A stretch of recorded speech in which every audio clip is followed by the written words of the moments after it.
ഒരു fax machine കാരണം കോടികളുടെ ഫുട്ബോൾ ട്രാൻസ്ഫർ തകർന്നു പോയെന്ന് പറഞ്ഞാൽ നിങ്ങൾ വിശ്വസിക്കുമോ? എന്നാൽ അങ്ങനെയൊന്നും നടന്നിട്ടുണ്ട്.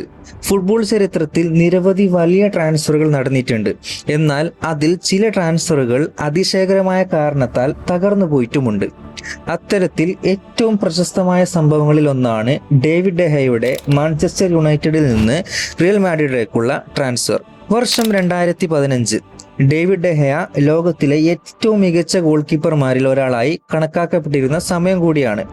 ഡെഹയെ സ്വന്തമാക്കാനുള്ള സ്പാനിഷ് വമ്പന്മാരായ റിയൽ മാഡ്രിഡിന്റെ ഏറെ നാളത്തെ പരിശ്രമത്തിനൊടുവിൽ ട്രാൻസ്ഫർ ഡെഡ്ലൈൻ ദിനത്തിൽ ഇരു ക്ലബ്ബുകളും കരാറിന്റെ അവസാന ഘട്ടത്തിലേക്ക് എത്തുകയാണ്. എന്തിന്, കരാർ വ്യവസ്ഥകളും ഫണ്ടും അങ്ങനെ എല്ലാവിധ പ്രധാന കാര്യങ്ങളും തീരുമാനമായതാണ്. ഇനി കരാർ ഒഫീഷ്യലാക്കാൻ ആവശ്യമായ രേഖകൾ സമയപരിധിക്ക് മുമ്പ് സമർപ്പിക്കാൻ മാത്രമേ ഉണ്ടായിരുന്നുള്ളൂ.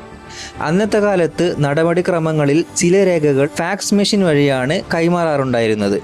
എന്നാൽ രേഖകൾ അയക്കുന്നതിൽ ചെറിയൊരു താമസം സംഭവിക്കുകയാണ്. ആ താമസം എന്ന് പറയുന്നത് കുറച്ച് മിനിറ്റുകൾ മാത്രമായിരുന്നു. എന്നാൽ ട്രാൻസ്ഫർ വിൻഡോ അടിയുന്നതിന് മുമ്പ് രേഖകൾ പൂർത്തിയാക്കാൻ സാധിക്കാത്തത് കൊണ്ട് തന്നെ റിയൽ മാഡ്രിഡിന് ഡെഹെ രജിസ്റ്റർ ചെയ്യാൻ കഴിഞ്ഞില്ല. അതോടെ കോടികൾ വിലമതിച്ച ഈ ട്രാൻസ്ഫർ ഔദ്യോഗികമായി തകരുകയാണ് ചെയ്തത്.